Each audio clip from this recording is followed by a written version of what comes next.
Hello students, how are you? I hope you all are doing great और आपकी exam की तैयारी भी कुछ अच्छी चल रही होगी। आज मैं आपके सामने कुछ ऐसे टिप्स एंड ट्रिक्स आपसे शेयर करने जा रही हूँ, जो आपको class 10th English language and literature के एग्ज़ाम को पूरा करने में, उसको अटेम्प्ट करने में आपकी हेल्प करेंगे। और ये मैं आपको क्लासरूम में भी कई बार बता चुकी हूँ, कई बार डिस्कस भी कर चुकी हूँ और ऐसी कुछ मिस्टेक्स ये भी डिस्कस करेंगे कि कुछ ऐसी मिस्टेक्स जो हमें अवॉइड करनी चाहिए while attempting English language exam. क्योंकि कुछ बच्चे हमेशा जब एग्जाम देकर आते हैं तो उन्हें लगता है पेपर लेंदी था, हम अटेम्प्ट नहीं कर पाए, हम टाइम मैनेज नहीं कर पाए। तो ये डिपेंड करता है हमारे टाइम मैनेजमेंट पर कि हमने किस पार्ट को कितना टाइम दिया है। आपको पता ही है क्लास 10th का जो एग्ज़ाम है उसमें रीडिंग सेक्शन, राइटिंग और ग्रामर सेक्शन और लिटरेचर पार्ट में वो डिवाइड है।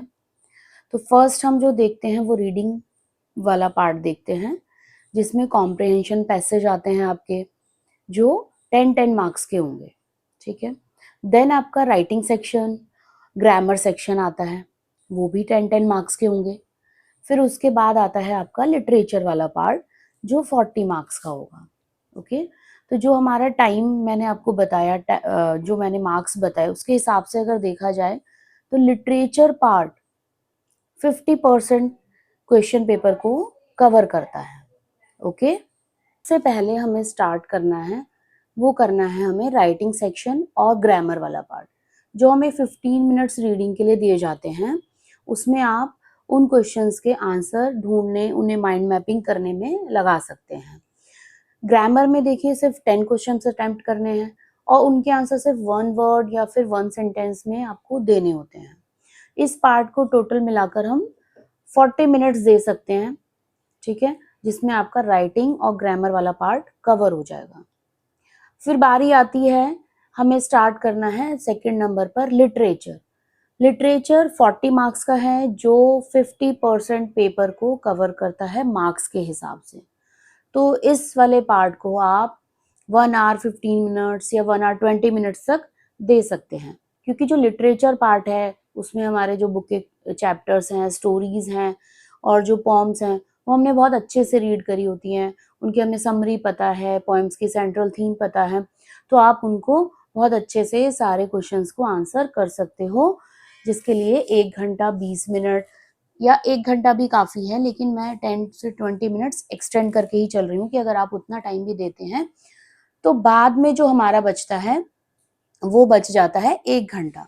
जब आपको लगता है कि पेपर खत्म होने में अब 1 घंटा बचा है, तब जाकर आप अनसीन पैसेज वाला, जो कॉम्प्रिहेंशन पैसेज वाले पार्ट को स्टार्ट कर सकते हैं। और देखो बेटा, जब आप पहले इतना सारा पेपर अटेम्प्ट कर चुके हो तो हमारा कॉन्फिडेंस बूस्ट हो जाता है कि हमने इतना पार्ट कवर कर लिया है। तो जब कॉन्फिडेंस में आप पैसेज को पढ़ना शुरू करोगे तो आपको ऑटोमेटिकली चीजें समझ आने लग जाएंगी, आंसर कैसे रखने हैं, कैसे ढूंढने हैं, इसका क्या मीनिंग हो सकता है, किस कॉन्टेक्स्ट में पूछा गया है, ये सब चीजें हमें समझ आने लग जाएंगी। तो हम जो हमारा अनसीन पैसेज में जो शुरू में लगने वाला ज्यादा टाइम था वो कम लगेगा और आप एक एक करके सबके आंसर्स ढूंढ पाओगे, ठीक है। तो फर्स्ट नंबर पे हमें अटेम्प्ट करना है अपना राइटिंग वाला पार्ट और ग्रामर पार्ट, फिर उसके बाद हमें लिटरेचर पार्ट की तरफ जाना है और एट द एंड हमें अनसीन पैसेज को देखना है। क्योंकि अगर आप शुरू में ही अगर अनसीन पैसेज देखने लग जाओगे तो क्या होगा कि आपको कुछ चीजें समझ आएंगी, कुछ नहीं आएंगी, तो हमारा कॉन्फिडेंस लो हो जाता है कि मुझे तो पेपर आ ही नहीं रहा है करना, तो हमें वो पार्ट स्टार्ट नहीं करना है। नो डाउट वो थोड़ा टफ होता है, उसकी लैंग्वेज थोड़ी सी टफ आ सकती है, पर पहले अगर आप अपना लिटरेचर पार्ट कवर कर लोगे तो आपका कॉन्फिडेंस जरूर से बढ़ जाएगा।